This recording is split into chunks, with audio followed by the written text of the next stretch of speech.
নমস্কাৰ প্ৰিয় শ্ৰোতাবৃন্দ, আজি আপোনালোকলৈ লৈ আহিছোঁ কবি সবিতা দাসৰ এটি কবিতা। কবিতাৰ শিৰোনাম অভিমান।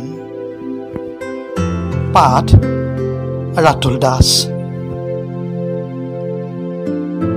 তুমি কি ভাবিছিলা? সকলো শেষ আৰু এটা দীৰ্ঘ নিশ্বাস। সকলো শেষ হোৱাৰ পিছতো শেষ নহয় কিছুমান সাধু, সপোনৰ দৰে ভাহি আহে চকুৰ আগত অভিমান। সকলো শেষ হ'লেও অভিমানবোৰে অভিমান কৰি ৰৈ যায় এখন আকাশৰ দৰে।